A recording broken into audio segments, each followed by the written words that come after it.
You don't mind me sitting down? Yes, yes.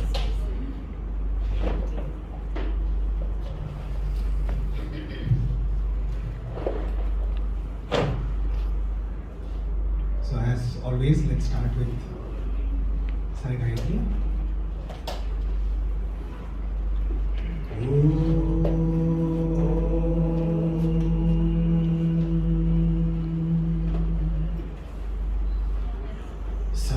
ईश्वराय विद्महे सत्यदेवाय धीमहि तन्नः सर्वः प्रचोदयात्।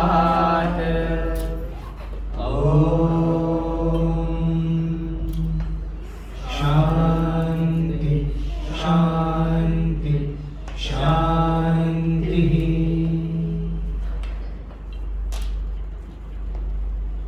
First of all, at the outset, I wanted to congratulate you for your stamina. How do you all sit this long and listen to all of these talks? That itself baffles me. It really talks about your commitment and your dedication to, the spiritual path and what have you. So, the topic for this evening was faith. And so I was thinking how to approach this topic. So first of all, maybe I can ask you, how many of you have this question in your mind about faith? Okay, not okay. So what was given to me was, what mentality do we cultivate to have faith? What should be our mental state to actually have faith? And how easy is surrendering? That was the second question. And how to balance letting God take care for us or to simply put in our efforts? So these were like some of the questions that had come up. Is that a fair agenda? Or do you have any more questions regarding faith? So that we can be more kind of focused in our discussion on faith. Is that fair? So let me just start off with, whenever I think of faith, this analogy comes to my mind. So let me ask you that, or this question comes to my mind. Everyone tells us we must speak the truth. Okay? Why should we speak the truth? That's the question that I have. Why should you speak the truth? What is the simplest answer for why should I speak the truth? Truthful to myself. Truthful to myself, okay? Because it is the truth. Because it is the truth? Because it's the good thing to do. Because it's the good thing to do? Because you don't have to remember anything. You don't have to remember anything, you at least have to remember the truth. You don't need to say a lie to cover up the truth. Right? To me, the simplest answer of why we should speak the truth is because we want others to speak the truth to us. And let me kind of start off with this. So imagine a world full of liars. Imagine if everybody, we don't know whether what they're speaking is the truth or not. Imagine everybody was a liar. Just hypothesize that in your mind. So from the morning you wake up, okay, you open the tap. How do you know that the water that is coming out of the tap is potable or not? What if it is contaminated? Because the guy who is supposed to be doing his job of purifying the water has not done it because he's a liar. He says he's doing it, but he's not doing it. Okay? So we can't trust that water. Right? And is it not? Right? So let's move on to the next, which is we go to the kitchen and then we are trying to make some cereal, some breakfast for ourselves. How do we know that the milk and the food or the bread that we are going to have is eatable? What if the people who were supposed to do it did not do their jobs because they were liars?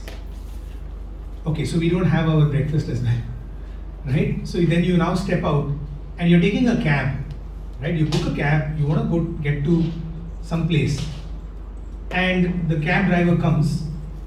How does he know that you're going to pay for it or not? Because he thinks you're a liar. And how do you know that he's going to take you to that place? Because he also may be a liar. Okay, just think about this now. Is there anything that you will be able to do in your life, in the day? So, your entire life crumbles. Right? You just you cannot get into a cab, into a bus, into a train, you can't eat anything. So you see, the entire world is actually based on truth. And we have faith that this truth works. Correct? One of the questions that Swami would often ask little children, and he has asked me many times, is, what's your age? Okay, so he will ask, a couple of times he has asked me, what's your age? So if I would say, Swami, 10. Swami will say, how do you know? How do you know you're 10? And the first time he asked me, I was blinking. Yeah, correct. How do you know I'm 10? Okay, and so I just looked, Swami. Then Swami said, your mother told you. Right? So you see, we have faith in our mother. What if my mother was a liar? Right? Swami will ask oftentimes, who told you that this is your father? Your mother tells you that this is your father. Right? We don't do DNA tests. We just accept it. Right? So, faith is something which is the foundation of life. You will notice, imagine, you're going to a barber shop. The guy has scissors and a cutter and he has a, right? This is the example that Swami gives. You just go aram se and you sit like, relax, you just go and close. In fact, you may even snooze. The guy can actually cut your neck. He has all the skills and the equipment to do it. And yet for some strange reason you sit there and you surrender your head. Right? Why? Have you ever thought about it? Murder is a crime. Sorry? Murder is a crime. Because murder is a crime, which means you have faith that there is a system which is ensuring that murder is a crime. Do you know there are several countries in which it's not? Right? So, we have faith in the government. We have faith in law and order. We have faith in the police department. We have faith in every other system around us. So faith, you see, your entire life, you will notice, actually runs on faith. Okay? So, in Vedanta, they just said that for a person who actually takes up a spiritual life, you need to have 4 qualifications. Have you heard about the 4 qualifications? In Vedanta, that is, it is said that if you want to walk on the spiritual path, 4 qualifications are necessary. What are the 4 qualifications? Viveka, Vairagya, Shat Sampati and Mumukshatva. I'll tell you what they are. Viveka, simply, what does Vivek mean? Discernment, discrimination. Right? So you should know what is right, what is wrong. That's the first thing, first qualification. Second, Vairagya, which is? Yes, dispassion or detachment. Okay? And detachment from what? Detachment from what? Why? Is that possible?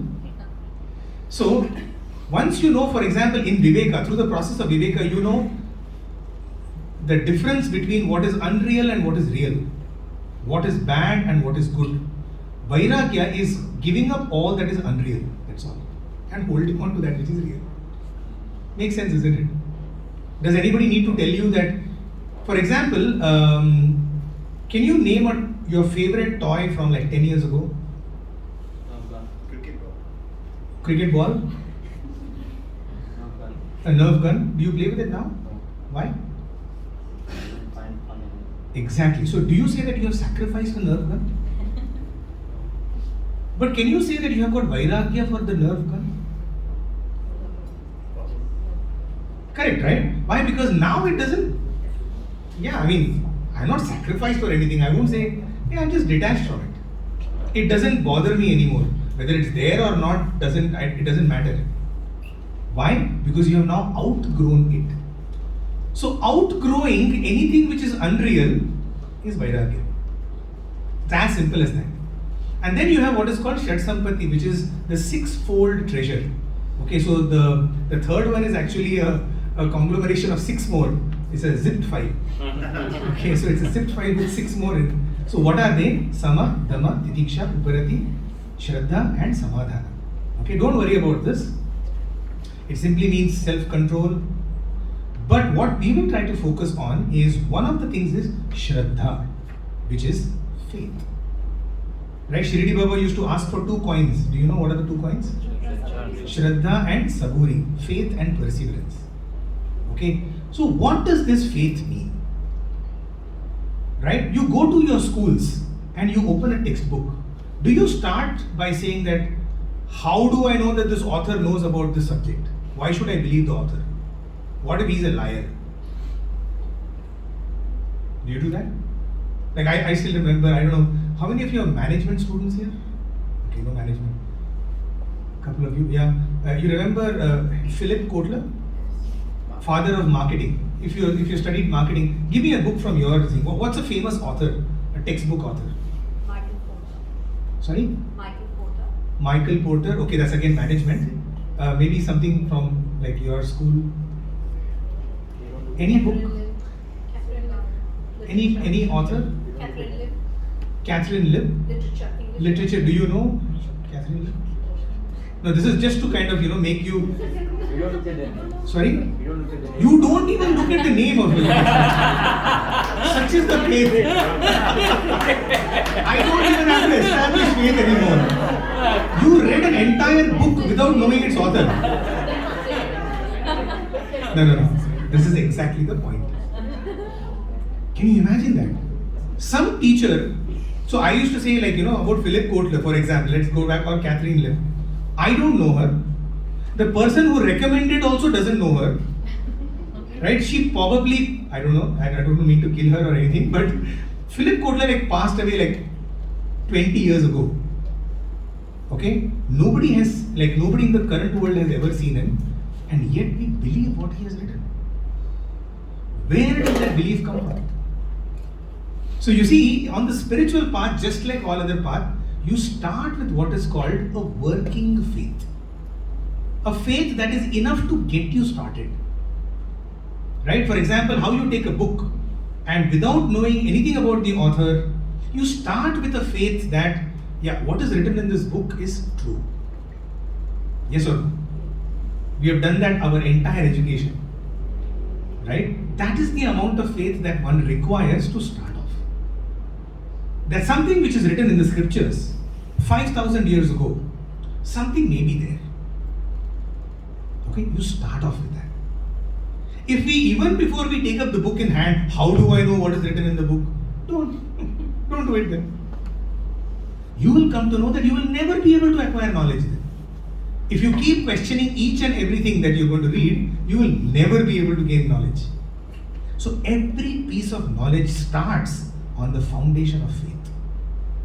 Okay, now let me take you to an even more evident truth, which is, do you remember when you started your first steps?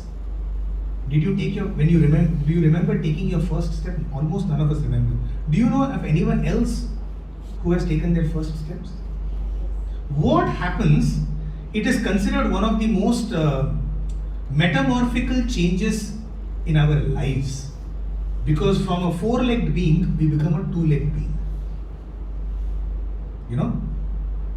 You understand the difference between two-legged and four-legged, right? In fact, in the evolution of man, probably the greatest moment was when we moved from becoming a four-legged being to becoming a two-legged being.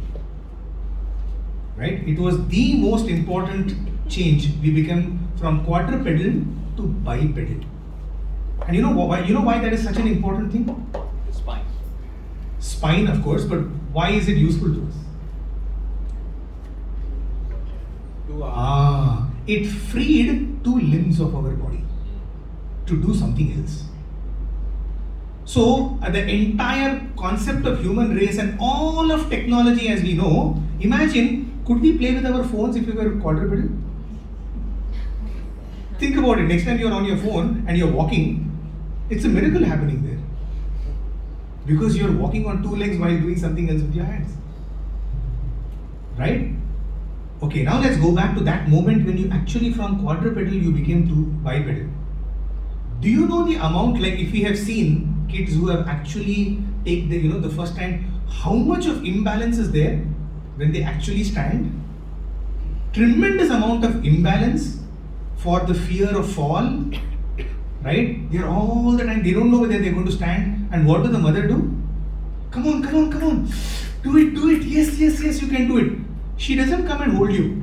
From far she stands, or your father or whoever it is, and everybody else encourages you. And you know, at that time you'll be wondering, why the hell are you encouraging me, man? Hold me.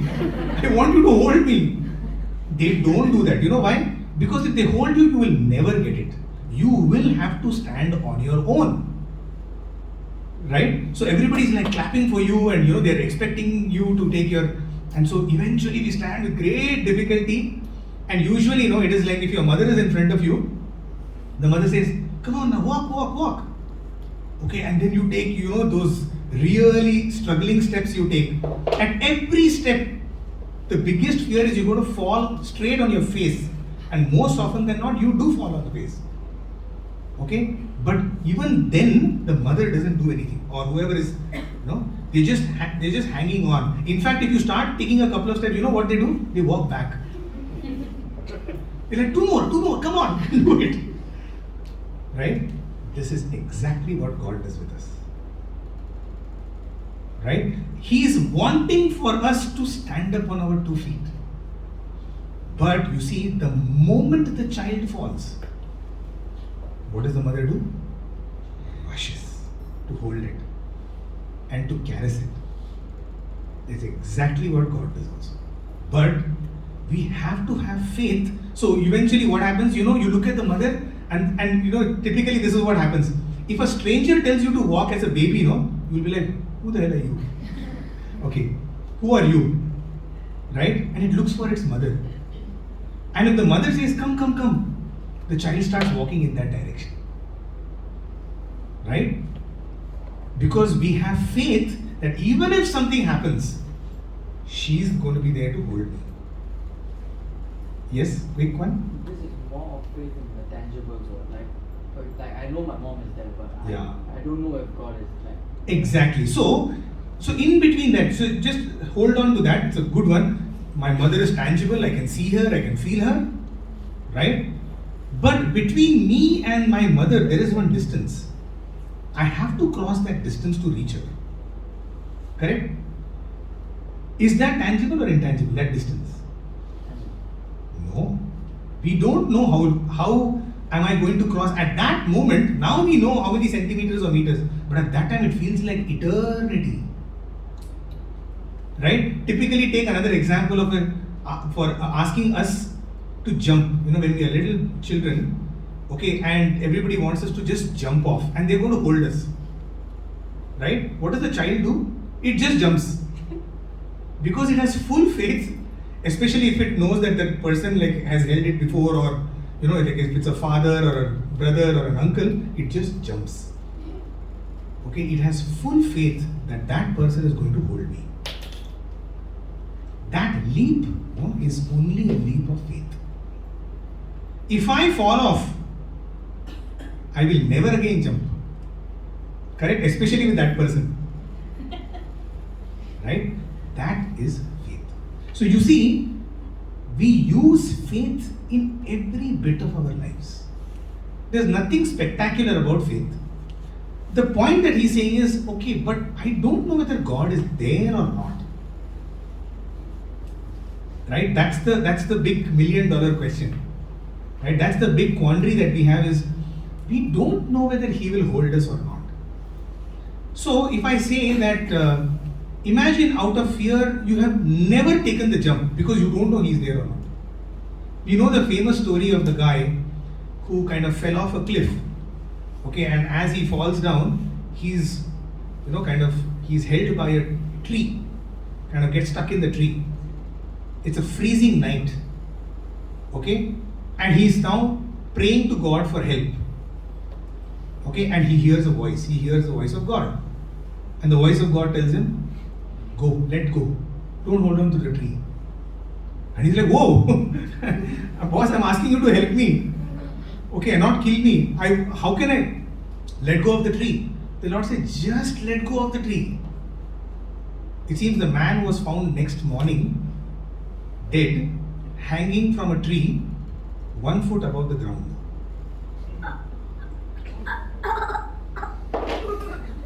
That is, if he would have let gone, the ground was just there.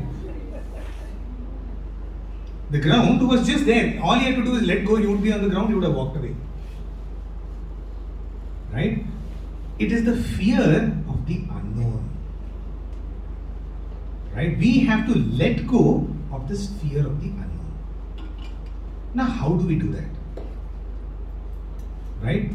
So, that is what we will take up next. However, the point being, fine, you will listen to my experiences, you will listen to 1,000 other experiences of how God came to help us. But that's not your experience, right? It still continues to be somebody else's experience. So are you now going to hold on to somebody else's experiences, or do you want your own experience? That is the question. So it really boils down to, do I really know that maybe God helped him, but I don't know whether God will help me? Correct? So let me, do you know of Sunil Gavaskar? Have you heard of the name Sunil Gavaskar? Most of you, he's one of the most reputed opening batsmen India generated, produced long back. Did you know the story of his birth? You don't know? So for those of you who don't know, very funny. When he was born, there were a couple of other babies who were born along with him. Okay, and all of them were sent for a wash. The baby is washed as soon as it's born. And the person who was like washing, right, he put Gavaskar next to a fisherwoman, not his mother. He got mixed up. Okay, so the baby was lying next to and the mother also doesn't remember how the baby looks. So the baby also doesn't know how the mother looks. Okay. However, the moment he was born, Gavaskar's uncle noticed that there was a small kind of a mark in his ear. Okay, and that was the only distinguishing mark, which when the uncle came and saw the baby, some other baby which was lying next to the Sunil Gavaskar's mother, he says, no, this is not your kid. This is not your child. Okay, and then they say, whoa, where is the child? And so they looked for that baby which has a mark. Okay, and so Sunil Gavaskar, in fact, in his autobiography writes, if that mark was not there, I probably would be in Mumbai fishing today instead of playing for India, playing cricket for India. Okay, just imagine how bizarre that would have been. We think that everything in our life is certain. Even our birth is uncertain. It could have happened to any of us. Right? So, just imagine, we automatically actually trust something that we do not see. We already have faith in an unseen event, in an unseen force. So we don't even have to worry about that. Let me give you one story, which is a pretty long one, but it is such a powerful one, which I wanted to talk about in the context of 4Fs, faith and the 4Fs. Okay, so keep the 4Fs in mind. So I'll tell you the story of one of our professors. This happened in the year 2004. This professor has a daughter. She suffers from type A diabetes. So she was born with, her pancreas didn't generate insulin. And so her sugar levels were always 200, 300. She needed an insulin injection every single day. Just imagine, even as a baby, she needed insulin.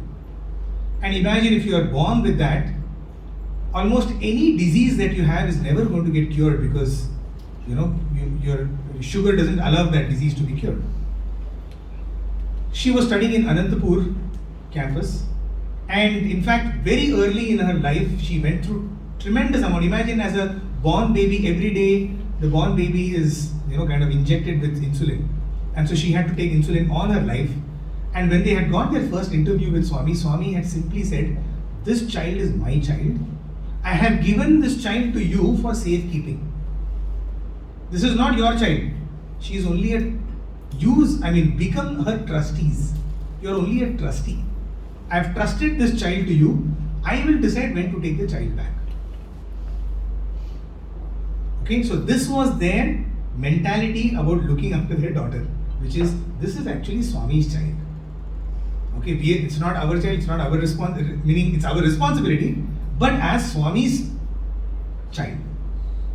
So she went through a lot of challenges. One of her biggest challenges happened in 2004. Why I know this? Because at that time, professor was there and I was doing my MBA. She had got a small cut on her foot. And you know what happens if you have sugar, the cut never heals. Okay, and the cut keeps growing. And so she was studying in the Anantapur campus. Anantapur is about 70 kilometers away from Parthi. And sir was teaching us. And I still remember he got a call. Somebody came running to the classroom saying, "You've got a call." The attendant came in and said something. And sir simply listened to it and he continued teaching. Later on we came to know that it was the call for an emergency, that his daughter had got a cut and she was being transported to Parthi to the general hospital. So first of all we were like, "Sir, how did you continue teaching?" And his answer was, "What else can I do? She's on her way. It's going to take her 1 hour to reach here. Might as well finish the class and go." Okay, so that was like, whoa, somebody can be even like this. She came to Parthi, she was admitted to the general hospital, and it only kept getting worse and worse and worse. It seems that cut, we never saw the cut, but the cut had almost become like 15-20 inches. It just kept spreading all over her leg. And every day, sir would sit with a letter in his hand waiting for Swami. Because Swami had said, "This is my daughter." So now he needs to report to Swami that, "Swami, something is wrong with your daughter, do something." But he would never stretch his hand out, not even stretch his hand out to give the letter to Swami. We did not know this, okay, that he is actually sitting over there with this letter. Every day we would see sir sitting with the letter. And Swami, he would, just imagine, he would sit in the first row. And Swami would be like literally where this brother is sitting, that's where Swami would be sitting. This distance, 10 feet. Swami would sit for 1.5 hours listening to bhajans and Vedam. Okay, and this sir sitting exactly like this, simply hold the letter in his hand. Okay, months passed. 1 month passed, 2 months passed, and every doctor in general hospital was telling, "Professor, take a decision. What do you want to do? We will have to cut her leg." It started with cutting her toe, then it came to cutting her foot, and then it had come to cutting down from her knee, amputating. Okay, and he just said, and even the daughter said, "No, I will not say anything until Swami tells. Swami has to tell me something." And Swami is not saying anything. So they were like, "Father, you take the decision." And sir is like, "Let Swami say something." So the doctors in Swami's own hospital are saying, are you, like, they called him Jallad. Jallad in Hindi means butcher. Are you a butcher? To the extent that the doctors were so frustrated, they said, please take your daughter from our hospital because we can't see her suffering like this. No, we have a responsibility and you're not allowing us to do our responsibility. Take her away. Okay, and sir said, just keep her. I will ask Swami, let Swami say something and then we will go ahead. Okay, after 2 months, one day, Swami just comes and says, Bhagya, what happened? This is Professor Bhagya sir's story. Okay, Swami just walks up to him and says, what happened? And he just gave the letter to Swami. Okay, and Swami opened it and like we were able to see, like Swami was like, you didn't tell me. Swami is telling, why didn't you tell me? And he simply said, Swami, you know everything. You know everything. I don't have to tell you. I did my job of holding the letter. And you should have seen the expression on Swami's face. Okay, from that absolute shock, suddenly Swami breaks into a smile. Swami materialized Vibhuti and Swami said, just give it to her, she'll be fine. Just Vibhuti. Okay, needless to say, miraculously, okay, the entire wound healed. It took her about 3 or 4 months to completely heal and get discharged. Means from the time she got the cut.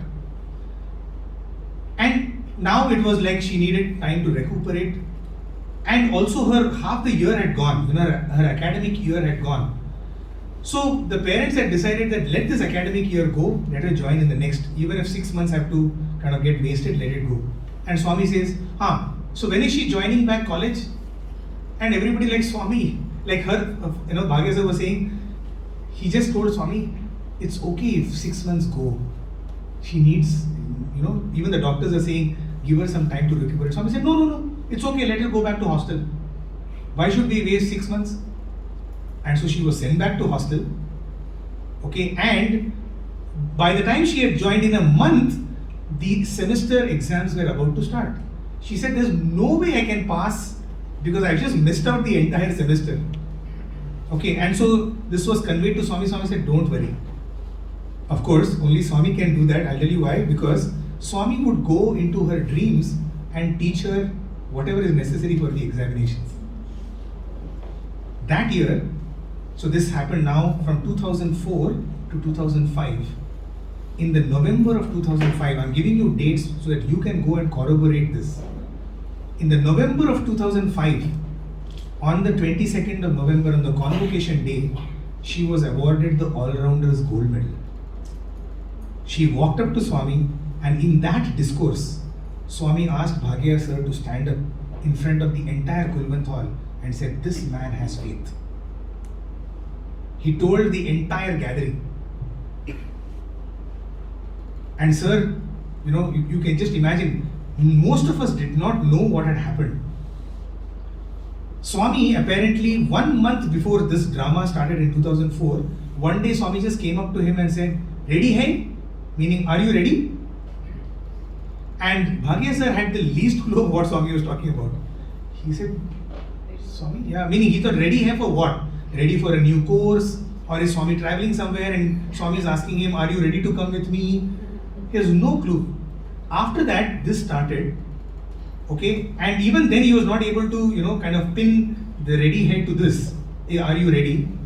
That day on 22nd November 2005, Swami said, I had thrown him a challenge and he passed it. That is why he is ready. Now, let's look at this. Yes, it's a miracle. Yes, God can make it happen. But just let's look at this incident and see what were those 4. I told you something. Yes. Remember, F, good. That means you're listening. Faith, first and foremost, faith has no fear. There is no fear of losing anything because it anyway does not belong to me. So how will you know you have faith or not? Right? What is the mentality of faith is have no fear. First, what is the mentality that you must cultivate for faith? Have no fear. Second F, faith knows no frustration. There is no frustration because He is in charge. See, we have only two options. One is to make Him in charge of our lives. Second is to take charge ourselves. Which is the better option? Whichever option you take, hold on to that. What we do, unfortunately, is we keep jumping between the two. Swami, in one of the letters, he says, when you are down in the dumps in the well, you call out to the Lord, and the Lord puts His hand and He picks you up. Now, after we come out a little bit out of the well, suddenly we say, okay. Now you have done, now rest of it I will do. Our mentality is, you brought me up to here, good, very good God, rest of it I will do. The Lord is saying, keep quiet. The hand that has brought you out up to here, it can look after you completely. Our feeling is, up to here you help me, from here onwards I will do. Right? So faith knows no frustration because our job is to only put in effort.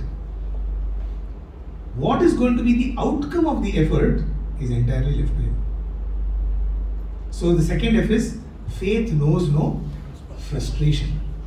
Third, because there is no fear and there is no frustration, faith knows no friction. Friction meaning we don't fight with God. Right? Otherwise, I asked you for this, you never gave me this. In fact, the funny part or the spooky part about asking is that whatever you ask, remember, it will be given to you. Just think back at your own lives right now. Okay, you will notice that whatever you have truly asked for, so far, you will have got it. Probably not in the way that you wanted it, but in some way it has been given to you. And therefore, be very careful about what you are asking for, because you will get it. Unfortunately, the problem is after you get it, you will be like, is this what I asked for? You will be unhappy with your desire. Because this is exactly what you wanted and this is I have seen that tons and tons of in my life. And every time it was given to me, I was not happy with it. And I said, actually when I think back, this is what I had asked for. But now my desires have changed. Okay? And therefore we keep fighting with Him. We have this friction with Him. Right? But when we truly have faith, there will be no friction. And because there is no fear, there is no frustration, there is no friction, remember, faith has no failure. That's the fourth F. In fact, in one of the poems, Swami writes, there may be people who have failed after not having faith, but there is absolutely none who have failed after having faith. Nobody who has faith ever fails. Failure is not an option for those who have faith.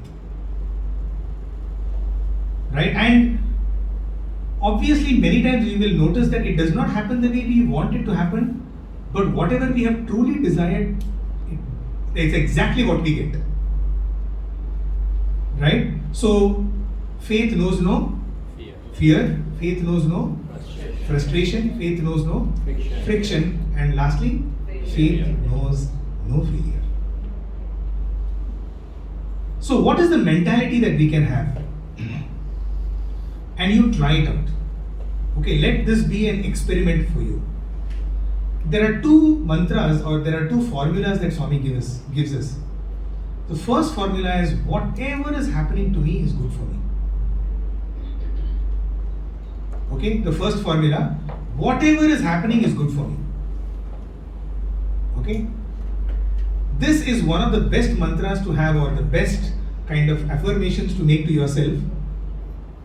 You will never have fear, frustration or friction, because you will accept whatever is given as a prasad. Right? He has decided to give this, enjoy it. Have you heard of this term that Swami uses, love my uncertainty? Yes. Have you heard of this? Love my uncertainty. One of our professors used to very fondly, used to come back and say, forget loving his uncertainty. We don't even accept his uncertainty. We dislike his uncertainty. So from disliking his uncertainty, we travel to accepting his uncertainty. And from accepting, we go to loving his uncertainty. So loving is far. We don't even accept his uncertainty. Right? So take everything as prasadam. That's number one. And the second one is a very powerful mantra on which an entire drama was actually made. Okay? And that drama was, it's a four-letter word, it's a four-letter phrase. And that phrase is, this too shall pass. Okay, the entire drama was based on just these four words. This too shall pass. Okay, whatever bad happens to you in life, this too shall pass. Okay, whatever good happens in life, this too shall pass. There's a very interesting Chinakatha, again a short story. There was a king, okay, and he said, I want to know, lots of scholars and lots of sadhus used to come and visit his kingdom. So he asks his ministers, how come all of these people come from other kingdoms? How come there is no realized soul or, a master or a sadhu, a saint in our kingdom? So the minister says, sir, of course there will be definitely some saint must be there in our kingdom. Go search him. I want to see him. This minister goes all over the place, doesn't find one saint in that kingdom. And so he's wondering, how am I supposed to go back and tell the king that there is absolutely no saint in our kingdom? So he decides to fake it. They say fake it till you make it. Right? So he catches hold of an actor. Okay, and he says, boss, you'll have to act like a saint. Okay, this is the most important assignment the king has given to me. The actor is like, boss, in front of the king, I'm not going to do it. What if he asks me something and says, you don't have to speak? Says, what do you mean? I'm a saint.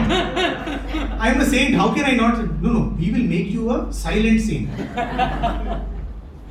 Okay. So then he says, but what if they ask me something? He says, whatever is asked, whoever asks it, you just do like this. Okay? So he says, I think that I can do. You're sure all I have to do is this? He said, all you have to do is just this. Okay. So they dress him up nicely, like a saint. Okay? And they keep him under a tree. And so he's just sitting over there. The people around the village, they just come, they ask him, sir, what is your name? Where do you come from? So, amazing. He seems to be a great one. Just doing like this. So then people start coming and giving him fruits. He's a struggling actor. Slowly, people start to come and give him meals. Okay? Like 5-course meals from soup onwards. Pizzas, pasta. Okay, anything that comes. And so people really start believing, my God. So people go there, they place something in front of him, so they take back his prasad. Okay, so now slowly the word starts to spread. See, he can't just take some guy and take him to the king, right? He has to establish himself a little bit, that saint, the minister. So he says, just you keep doing your amazing job. Just keep doing what you're doing. Slowly, everybody around it, it reaches the capital city. Several businessmen come over there. Everybody, come and says, please be a partner with me in the business. It'll be good for me. Okay? Finally, the word reaches the king. Really, there is a great soul. Okay, for everything, all he does is this. So the king says to the minister, yes, we have found one, let's go. And so the entire royal retinue, okay, with all his chariots and horses and elephants, they reach over there. And the king goes and says, Master, what can I give you? Okay. And this guy says, And the king is like, my God, please marry my daughter. We need a saint like this, Okay, and so he says, I want to give you everything. All these elephants are yours. All these jewelries and all these gems. He says, okay, and eventually the king says, you are the greatest. And so he takes his own crown off and he offers. Okay, and he says, and so the king is absolutely thrilled. Okay, he has found so immediately after that he says, he praises the minister who has found such a great saint, and the minister is handsomely rewarded, okay, for finding such a great saint. And so the entire retinue moves away from there, and the minister is like, man, what an actor you are, amazing actor. And so he goes to the actor and he says, boss, you did it here. Because of you, I've been made the minister of these many lands and I've got this much. You know what? I feel like giving you something for the amazing acting that you have done. Take 50% of whatever the king has given. Okay, and what does this man do?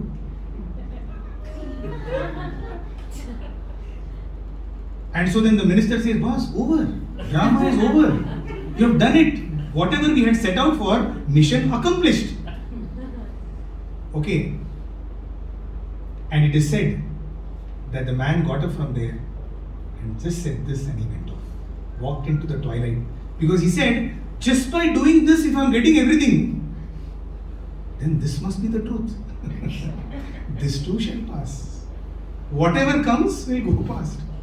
And it seems he really became a realized soul. This is the story that Swami tells, which is, this too shall pass. Whatever comes, we are stuck in the horriblest traffic in Singapore. This too shall pass. We are not able to clear our PSLE exams. This too shall pass. We did not get into the university that we wanted. This too shall pass. Right? If you are able to get that mentality. Now you see, the problem with this mentality is that, so does it make us inactive? Does it make us lazy? Do you think it is easy for that man? Just imagine when gold was given, when silver was given, when the daughter of the king was given, even the crown was given, all this man said, let it go. You think it's easy? It's not. That is Vairagya. Because he truly understands the power of this too shall pass. Right? So to have faith, have this feeling of, number one, whatever is happening is for my good. Second, this too shall pass. If you are able to have this mentality, then the most treasured gem that we can have in our lives on our spiritual path, which is faith, will be truly ours. Right? So these are some of my thoughts on faith. Now let's open it out, and if you have any thoughts or comments or questions, we can begin. Does it make sense?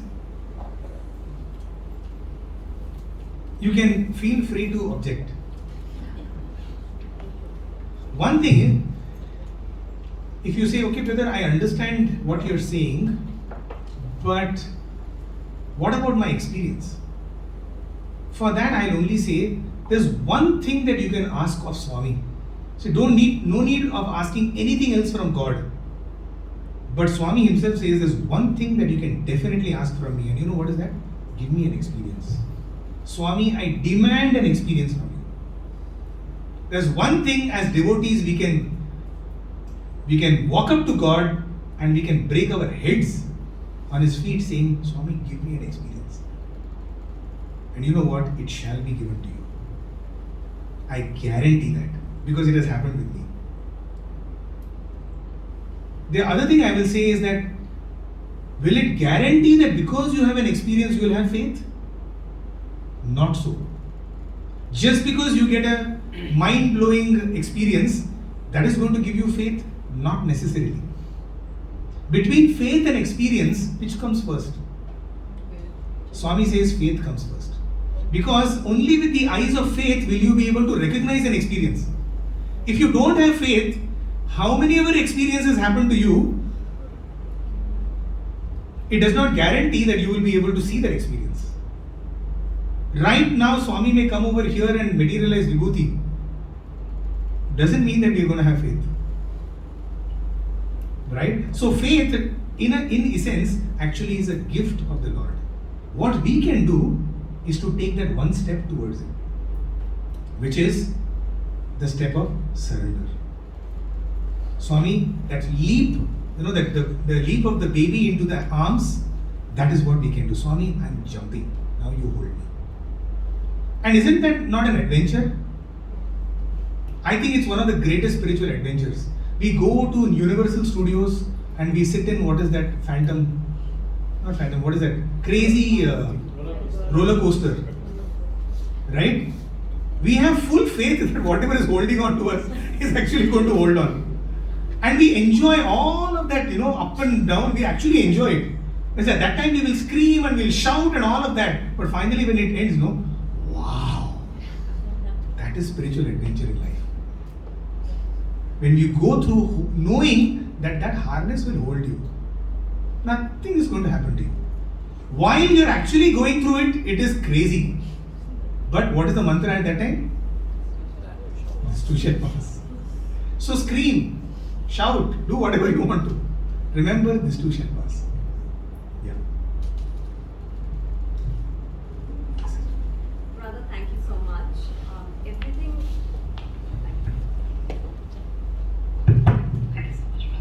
Thank you so much, brother. Everything you said really resonates, and you get it over here. But during moments, one of the questions that I've always struggled with is, I have faith in Swami, I have faith that he can solve everything in people's lives. But what I struggle with is, what about my prarabdha karma, or whether my devotion is really strong enough for Swami to sort of intervene in my prarabdha karma. So that is what I struggle with, and that's where the fear comes, fear that my faith is not strong enough, not in Swami, but the fact that, he will be moved to sort of intervene. That fear of my own sort of feeling. Yeah, so first thing, technically speaking, God does not interfere in prarabdha karma. Okay, just being technical. He does not stop. Whatever you have done, we have to face. What he does is he gives us the strength to face it. It's like insurance, right? Insurance doesn't stop an accident from happening. It only ensures that even if it happens, you will not face the brunt of it. So it creates an armor around us, right? Which helps us to take the shocks of life. So karma will happen. Look at some of the greatest personalities in the world. All the spiritual personalities. In fact, one of the things that dissuades us from becoming a saint is when you read their lives. Probably the most problematic lives that anybody can face are they. You look at Tukaram, Mirabai, Surdas, and Tyagaraja, Professor Kasturi, whoever. In fact, looking at their lives, you wonder, why should I believe in God? Because when I believe in God, my life becomes hell. Right? In fact, one of them had asked Swami this question. Swami, why do we see that, in fact, saints go through the maximum amount of pain? You know what was Swami's answer? Which saint are you talking about? Swami asked. So he was like, Swami, look at anybody. Swami, look at Mirabai, Swami. Okay, so he just blurted out Mirabai. So he said, what happened to her? Swami, her life was hell. Swami, she was given poison to drink. Okay, and then? And Swami, she drank it. And then? And Swami, nothing happened to it. So? Swami, but why should we, she believed in you. Right, why should she be given poison? Said, she came and told you that she has a problem. You see, that is the difference. The saints who are going through that problem never see the problem. In fact, Ramakrishna Paramahamsa, when he had a throat cancer, he used to struggle to eat. Right? If those of you who have read the gospel, he would struggle to eat. He was not able to eat food because he couldn't swallow it down. Ramakrishna Paramahamsa, right?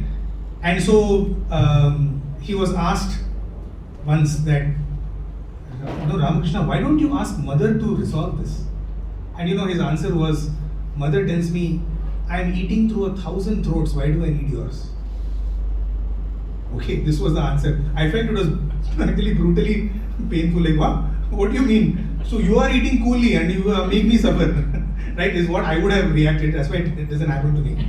But it seems once one of his disciples, one of his close disciples, goes and says, Ramakrishna, you seem to be suffering so much. Okay, and so he says, yeah, it is a bit painful.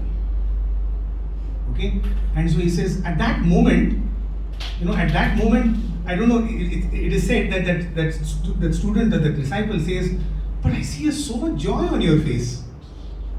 I see you in pain, but I see so much joy on your face. And you know what was Ramakrishna's response to that? The rascal has got me. Okay, meaning, this guy has seen my original form. You see, once when Swami had broken his hip bone, okay, and he had come back to Prashanti, this was 2003, and those brass railings had just been put. Okay, I don't know whether you know in fact, you can't see it in this picture, but right next to where Swami would be sitting, there would be a brass railing.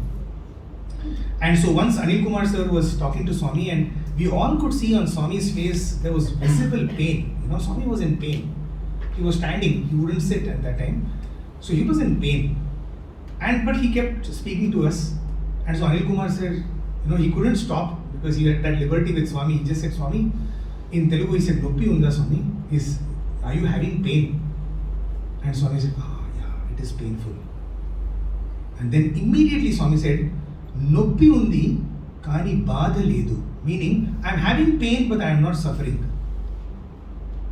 Okay, it's one of the most phenomenal statements that I have ever heard. I have pain but I am not suffering. See, pain will always be there in our lives because of our prarabdha karma. But whether I am going to suffer on it or not is our choice.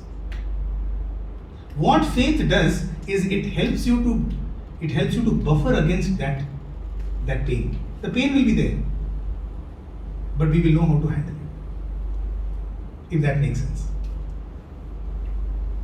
Right? Yeah. Anything else?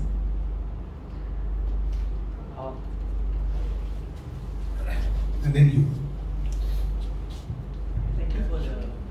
Thank you for the explanation.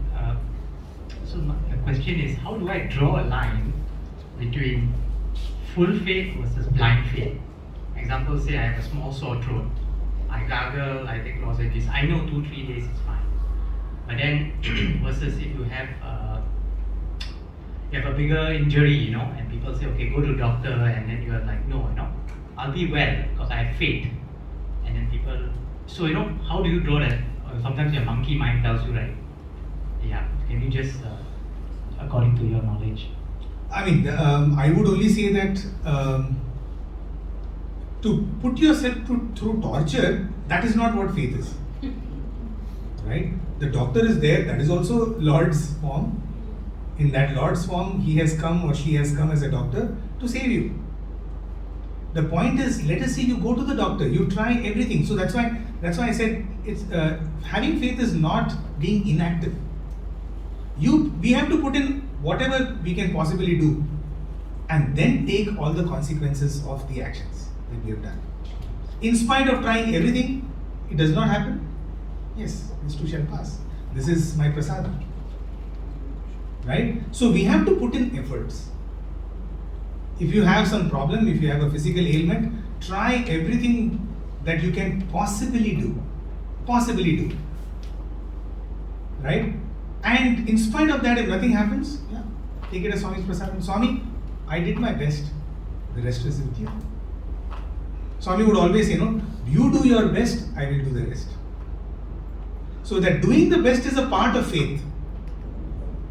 Right? It's that taking that one step or 2 steps and then. So you just put in your effort, do your best, and then do the best. Exactly. So putting in the effort is part of faith. Does not, that's what faith does not mean inactivity. One of the questions that was asked is, how do you know between letting go completely to God and how much effort to put? Effort is 100%. The outcome is not what is in our control. Effort is in our control. You see, in Bhagavad Gita also, there's a very beautiful statement that Krishna makes. He says, Tasmat sarvatra sarva kaleshu mam anusmara yuddhacha. He says, therefore in all circumstances and at all times, think of me and fight the battle. He doesn't say only fight the battle. He doesn't say only think of me. He says, mam anusmara yuddhacha means and fight the battle. Both are necessary. If I only fight the battle without thinking about him, then I will be, I will be open to all the outcome that will come. I may lose the battle, I may win the battle, etc., etc. If I only think about him and I don't fight the battle, then I'm inactive. What he's saying is fight the battle and think about me, or think about me and fight the battle. Right? I don't know whether it is resonating with you. So have the consciousness, okay, like the dharmic consciousness, but at the same time do your action. Correct. So offer whatever we are doing. Swami, I'm doing this for you. I'm doing this for you. Right? Yes, brother. Is there a difference between faith and karma yoga? Beautiful question. Is there a difference between faith and karma yoga? In fact, I would say karma yoga is faith in action. The methodology or the mechanism of faith is karma yoga. What is karma yoga though? He's such a young guy. What do you? Yeah, fantastic. What is karma yoga? Can you explain? My perception is you do your deed. You do your duty, and leave the rest. correct. Is it possible? No, I mean, you are absolutely right. And he's just opened an entire new dimension to where we can continue this discussion, which is on karma yoga, which is one of my fascinating, it really fascinates me how this karma yoga actually works. What do you mean by doing your duty? So let us say, I'm just thinking of, take a very simple duty like, I'm hungry. Okay? I am eating the food so that my hunger gets satisfied. Okay, so which means outcome is hunger satisfaction. Can I keep eating? No, I should not look at whether my hunger is satisfied. Let me keep on eating. So I keep on doing my duty. So it is like most of our actions are, it's the outcome is built into it, isn't it? You're studying to pass. After the exam, you keep on studying. Just imagine, it's like, imagine in 5th standard or, in P5 or in PSLE, imagine, you scored the country number 1. Because you got the country number 1, you are damn good at it. Okay? So therefore you will continue to be in PSLE. You're the best at it, man. Right? Why don't we just be at PSLE? Every year I'll get number 1. We never think about it like that, right? In fact, what we are good at it, we actually let go of it to go to a level where I'm not so good at it. Right? We actually go to A levels and O levels where I don't know again whether I'm going to pass or flunk. Why don't we just take in PSLE? Because we're good at it. Leap of faith. It's the fear of unknown. We are actually jumping into a new year not knowing what is going to be the outcome. Once again, we do these things automatically. Right? Beautiful question on Karma Yoga. How did you learn Karma Yoga? I mean, where did you hear about Karma Yoga?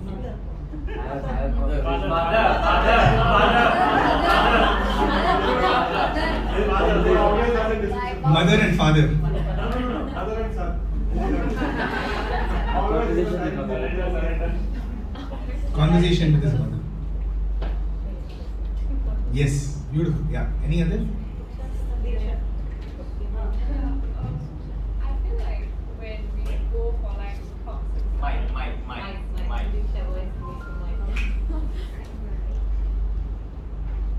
Sairam, I feel like when it comes to coming for spiritual talks and stuff, I do find myself learning a lot, and it gives me like a new perspective, perhaps on knowledge that I might already have.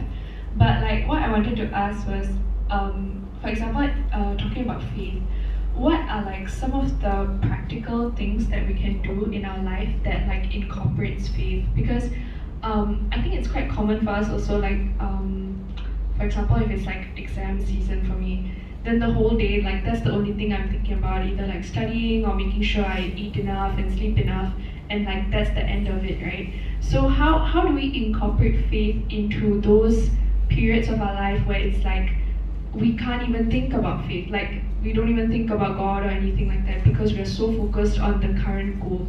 Okay, very interesting. See, that will happen if God is a part of our lives. Okay?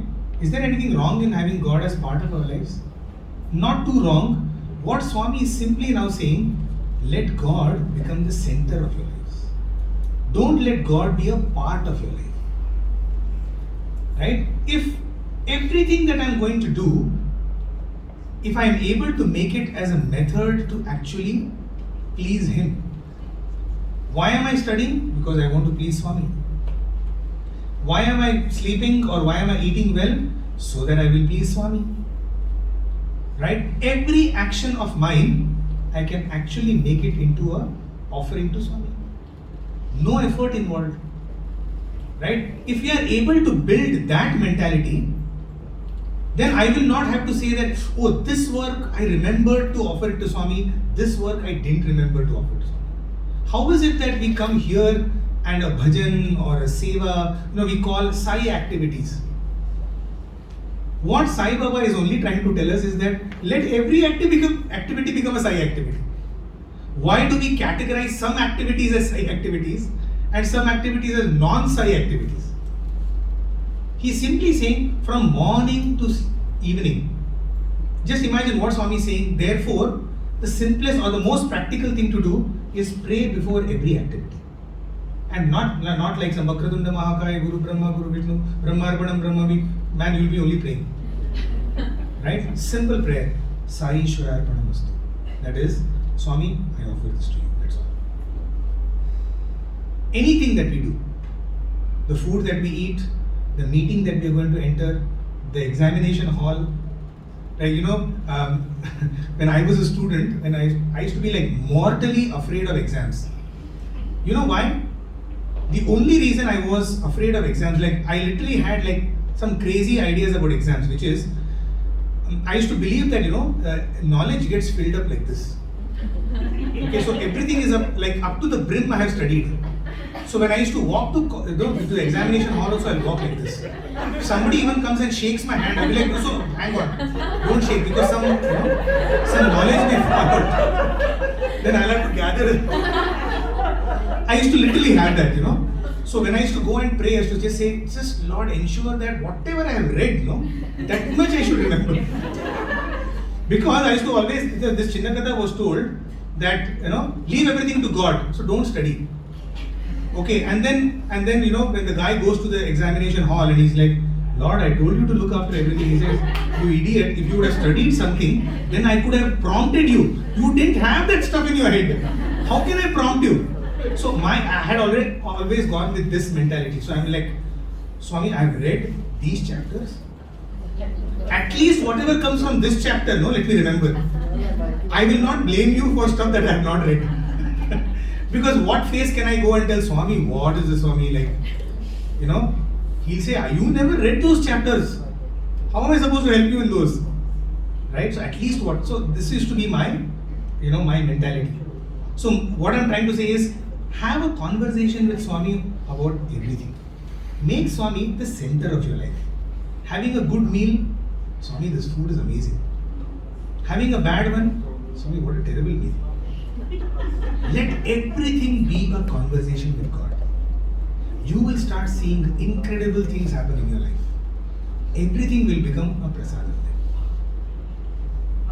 Right? So that is one practical way to actually. So therefore, small prayers have been given to us before everything. For what?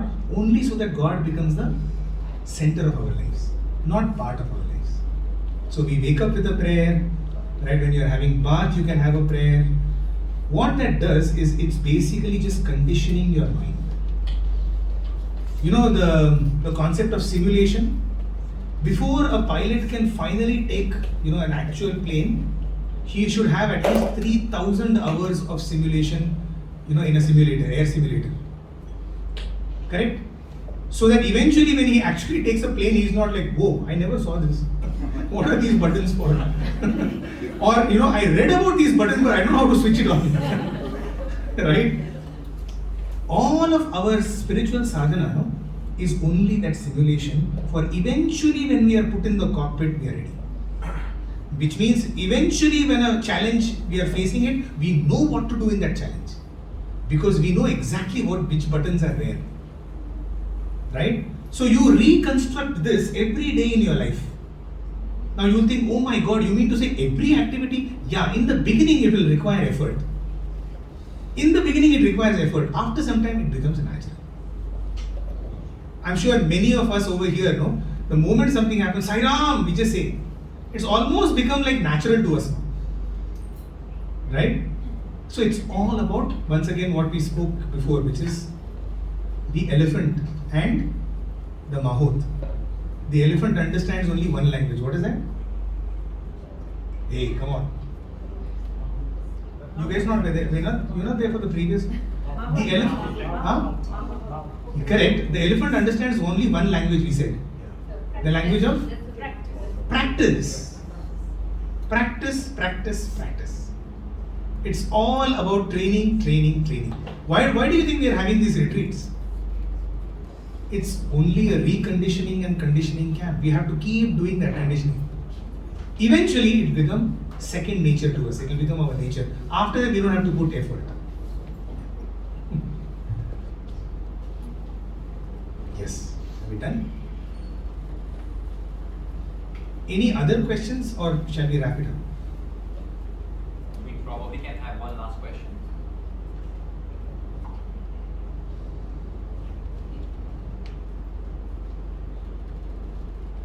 Okay. No more questions, so then we can wrap it up. Shake it. I have one question, brother. Hang on, sister. The mic. I didn't forget my question. So we use the hand.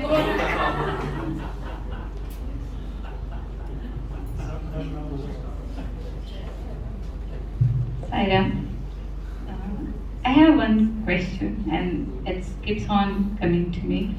So now we have, I can say, little knowledge, and whatever I have in the past done, some of the good things and some of the bad things I have done.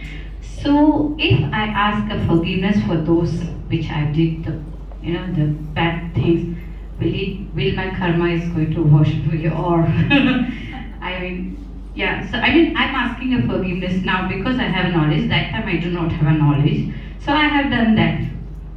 So if I ask forgiveness now, will I get forgiveness? Yes. So Swami explains this. One is that every action that we have done, including every thought we have, it will bear fruit. It's like a seed. We have sown the seed. Okay, so it is going to sprout, which is the reaction that we are going to get. However, if you want to avoid, it to become such a big tree or to trouble us, what does Swami say? What do you do? Just keep putting layers and layers of soil on it. Just bury the seed so deep that it will sprout, but it may die off there itself. And what is that? He says that soil that you put on it are all the good deeds. All your good thoughts, all your sadhana is all the tons and tons of extra soil that you will keep putting on the seed, so that yes, the seed will sprout. There's no, unfortunately, karma works like that, right? You do a karma A, it will give you a reaction A dash. You do a karma B, whether good or bad, it will give you a karma B dash. Okay, unfortunately, many times what happens, because now we are entering into this area of karma, unfortunately what happens is, we do a karma A, but we get a reaction B dash. And then we start to think that, oh, so actually A karma is giving me B dash. Okay, we put causality to that. So that's why you see a lot of time people doing apparently wicked people or apparently bad people getting wonderful results. And you'll be like, I'm doing so much good, nothing happens to me. That guy does so much bad, or lots of good stuff is happening to him. Don't worry. Karma, the theory, the karma siddhanta or the principle of karma is so strong. It's just that he is doing Z, but he is getting A dash. And we are doing B, we may be getting T dash. Hang on, don't worry. B dash will also come. Right? So, and that's the problem with karma, you see. You don't, in fact, Swami explains it in this way. For some actions, the moment you do it, you will get the reaction then and there. There are so many actions, for example, you eat, you don't immediately go to the toilet, right? Take some time to digest. Imagine you have to do an action, okay, of which the reaction has to come. Imagine, for example, let us say, what can I say? I don't want to take a negative example, but I'm not able to think of anything which is positive but which will scare you. Or scare us. Okay, let's say I slap somebody on the road. Let's take that example. Okay, that I slap a chicken. Truly, now just imagine that reaction has to come back to me. Okay, now what am I expecting? The chicken will come and slap me? Right? So now imagine if that reaction has to come back to me, so many things have to happen before. Correct. So the chicken possibly will have to get a human birth. Okay, and come and slap me.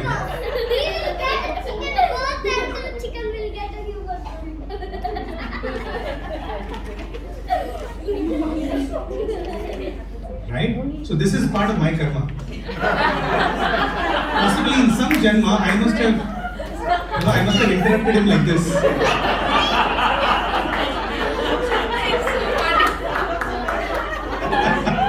And so today I'm just getting the reaction of the action that I did. I must have troubled some teacher somewhere to which I am getting this.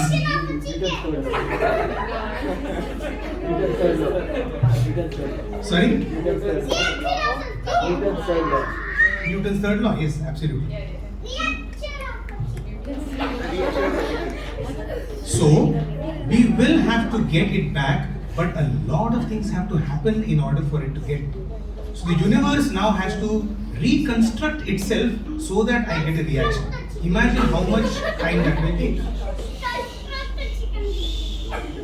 Imagine how much time that will take. It needs that time. And therefore, many times, we don't get the reaction immediately. And sometimes we have to even wait for one birth, two births. You're getting the point, right, basically? That's the story of our Puranas. Correct. So, a lot of stories in our Puranas, right? There's a lot of bizarre stories that we hear.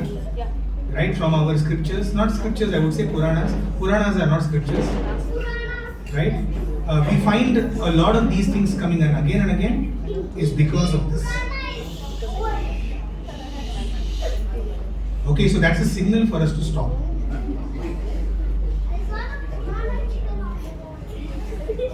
So let us end. Check this. Sarah, brother, wonderful talk and very insightful. I would like to ask a question, and I think I'm talking on behalf of a lot of people who may or may not express this. The faith, fear, frustration, friction, and failure that you talked about. I've been a Balvika student from Mumbai, and I've been always praying to Swami, and the conversations, the aspect that you said. I've always been talking to Swami, and I've always included him in every part of my life. But there's still some moments when there is fear, when there's frustration, and friction. And there are some moments when I really fight with Swami. So does that mean, and I do think that this happens to a lot of people, even gurus, and does that mean that at that point of time there's no faith? That's my question. Does that mean is something for you to assess yourself? Yes. So does that mean at that point of time that even though the link is there from childhood and so many years, so that point of time... Okay, this is Swami's way of prompting, because there was one story that I had kind of noted down here but I had not conveyed. Let me tell you the experience of one of my own classmates. In fact, he was one of the brothers who used to push Swami's chair. I won't give more details than that. Seeing Swami so vulnerable, right towards the end of his life, toward the end of Swami's avataric life, Swami had become, in quotes, dependable. Had become very dependent. Sorry, he used to depend on a lot of people to do that. So this brother used to think, this is supposed to be the Lord of the universe. He is dependent on small things, on us. And so it had started shaking his faith. Okay, brother, just hang on for some time. Whoever it is, child, if you can just control him, the child, just for a few more minutes. Because this is something serious. Yes, thank you, brother. So, this brother, one day, out of frustration, in the interview room, he said this to Swami. Just imagine, this brother goes up to Swami, and he tells Swami, I'm losing my faith in you. Just imagine going to tell Swami himself to his face, Swami, I'm losing my faith in you. And you know what was Swami's answer? It's okay. Do you have love for me? And he said, yes, Swami, that is enough. So, faith is an outcome of love. As long as we don't give up our love for Swami, it's good enough. Faith, it may go, there will be a few ups and downs, we may forget our faith in him, but as long as we have love for him, let us not be too worried about it. So there may be friction, there may be fear and frustration, etc. Let the love for him continue. So this is directly from Swami. Thank you, brother.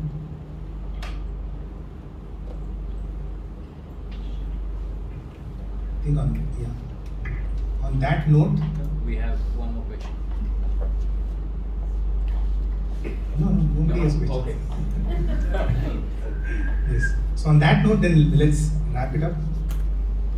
So let's once again pray for having that love in our hearts, out of which sprouts forth faith, and definitely do pray to Swami for an experience, right? So that it only strengthens our faith, or at least it blesses with the eyes of faith to acknowledge an experience happening to us. If we truly have those eyes of faith, you will come to know that every moment in our life is actually an experience, right? There are, I know a lot of people who say, I see Swami's hand every day, every moment. Unfortunately, we are not able to do that. In fact, I know of one of my sirs who currently is in the college. If you look at his day, unfortunately, the only thing about him is, if he starts narrating his day to you, you will be standing there for hours together. He actually holds our hand tightly. There are days and he says, today what happened? And he'll start linking up every single act of the day, and it is incredible to hear him. But you know what, the enthusiasm with which he'll be telling, no? Because he's going through it, right? He's experiencing Swami's hand. We are not able to see that much. And that boy came to me when I was just thinking about this, because yesterday I had done this, which was an outcome of that, and you'll come to know, my God, he's able to see Swami's hand in each and everything. Every person coming and talking to him, is an experience for him. You were supposed to come and speak to me precisely because Swami asked you to come and speak to me. Right? In fact, his name is Dr. Sailesh Srivastav. Do read his book, Swami, Guruji and I. There's a beautiful book called Swami, Guruji and I. Okay, in which he narrates a few of these, incidences of how it looked like everything was failing. All he had to do is, this too shall pass, hang on. And he starts to see, why this had to happen, because that is going to happen, because of which that is going to happen, and ultimately the outcome was good. Right? So he is able to see that experience in almost everything. Right? So let's pray for that kind. Thank you so much for this opportunity, more importantly to contemplate on Swami. Saira. We'll end with the Shanti Mantra.